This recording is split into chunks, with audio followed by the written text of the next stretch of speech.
ગુજરાત સરકારનો ખેડૂતોની નવી શરત જમીન જૂની શરત ગણવા તેમજ બિનખેતી માટેનું પ્રીમિયમ દૂર કરવાના ઐતિહાસિક નિર્ણય. ગુજરાત સરકારના ખેડૂતોની નવી શરત જમીન જૂની શરત ગણવા તેમજ બિનખેતી માટેનું પ્રીમિયમ દૂર કરવાના ઐતિહાસિક નિર્ણય દસાડા તાલુકાના પાટડી, હિંમતપુરા, નારાયણપુરા, ઝરવલ્લા, દસાડા તાલુકાના પાટડી, હિંમતપુરા, નારાયણપુરા, ઝરવલ્લા, નગરગપુરા, બામણવા, સુરાપુરાના ઘણા વર્ષોથી ગણોતધારાની કલમ 192, 93, 94ના વિકટ મુદ્દા બાબતે વારંવાર ઉચ્ચ કક્ષાએ રજૂઆત કરવામાં આવી. ત્યારે આજરોજ સરકાર દ્વારા સુખદ સમાચાર જગતના તાત ખેડૂતના હિતમાં નિર્ણય કરવામાં આવતા ખેડૂતો આનંદ, હર્ષ, ઉલ્લાસ, ખુશી સાથે વધાવી લીધું છે. અહેવાલ મા ન્યૂઝ, મિનહાજ મલિક, સુરેન્દ્રનગર.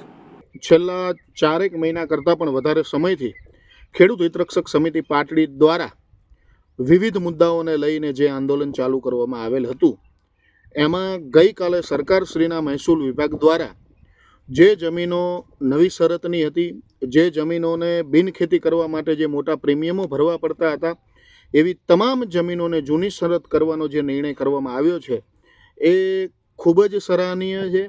તેમજ આ નિર્ણયથી આપણા જે પાટડી અને આજુબાજુના 7 ગામના ખેડૂતોને ખૂબ જ મોટો ફાયદો થવાનો છે.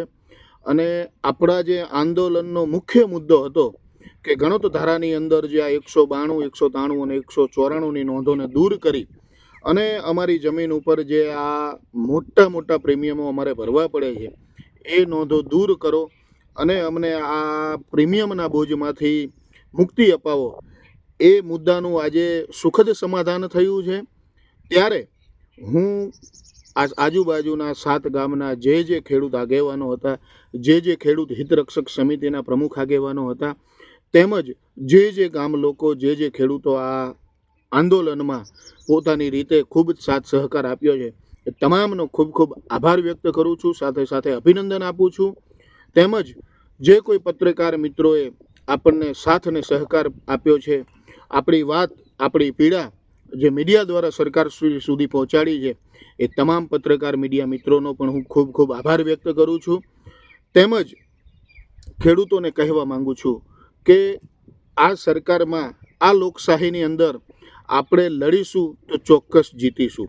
કારણ કે લડ્યા વગર કંઈ મળતું નથી. આપણી જે પીડા અને આપણો જે કંઈ પ્રશ્ન છે એ જ્યાં સુધી સરકાર સુધી પહોંચે નહીં અને જેટલા પીડિત વ્યક્તિઓ છે એ તમામ લોકો જે પોતાની વાત ત્યાં પહોંચાડે નહીં, ત્યાં સુધી આ સરકારના પેટનું પાણી હલતું નથી.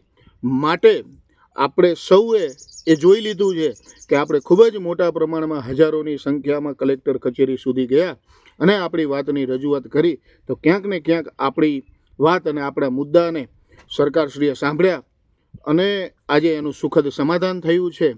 ત્યારે હજુ પણ આપણા એવા 2 મુદ્દા છે કે પાટડીના નારાયણપુરા અને હિંમતપુરા ગામના રહીશોને જે પોતાની મકાન માલિકીનો હક મળેલ નથી, એ હક પણ આપણે અપાવવાનો છે.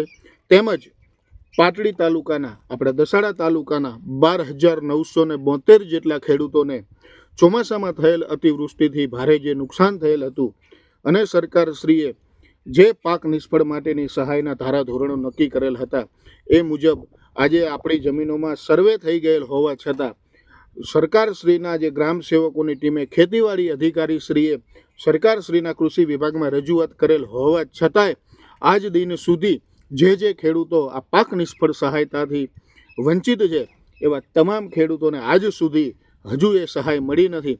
એના માટે પણ આપણે આગામી સમયમાં લડત ચાલુ રાખવાની છે.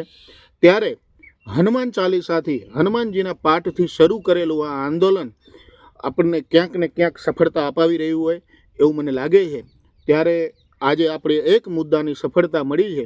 ત્યારે આજે સાંજે પાટડીના ઝરવલા ખાતે જે હડમતિયા હનુમાનજીનું મંદિર આવેલું છે, ત્યાં આજે સાંજે રામધૂન અને હનુમાનજીની આરતીનું જે આયોજન કરવામાં આવેલ છે, તેમાં આપણા તાલુકાના તમામ જે ગ્રામ સમિતિના આગેવાનો છે એ મોટી સંખ્યામાં જોડાઓ. આપણે હનુમાનજીને પ્રાર્થના કરીએ કે આજે તમારા નામથી, તમારી શ્રદ્ધાથી અમે જે કંઈ આંદોલન ચાલુ કરેલ છે એમાં અમને ક્યાંક ને ક્યાંક સફળતા મળી રહી છે અને અમારા બીજા બાકી જે મુદ્દાઓ છે એમાં પણ અમને સફળતા મળે એવી આપણે હનુમાનજીને પ્રાર્થના કરીએ અને સરકારશ્રીને સદબુદ્ધિ આપે કે ખેડૂતો આજે ચોમાસામાં થયેલા નુકસાન સહાયનું વળતર આજ સુધી મળ્યું નથી. કાલ સવારે નવું ચોમાસું આવી જશે પણ હજુય સહાયની રકમ મળી નથી. તો સત્વરે એ સહાયની રકમ મળે અને એ માટે આપણે આગામી રણનીતિ તૈયાર કરશું. ત્યારે સૌ ખેડૂત મિત્રો ચોક્કસ આ લડાઈમાં જોડાઓ અને બધાને મારું આહવાન છે કે આપ સૌ આજે હળમતિયા હનુમાનજીના મંદિરે આવો અને ત્યાં આપણે હનુમાન ચાલીસા, હનુમાનજીની ધૂન અને હનુમાનજીની આરતી કરી અને હનુમાનજીને પ્રાર્થના કરીએ કે જે કંઈ આપણા ખેડૂતલક્ષી મુદ્દાઓ છે એ મુદ્દાનું સત્વરે સમાધાન થાય અને ખેડૂતોને ન્યાય મળે.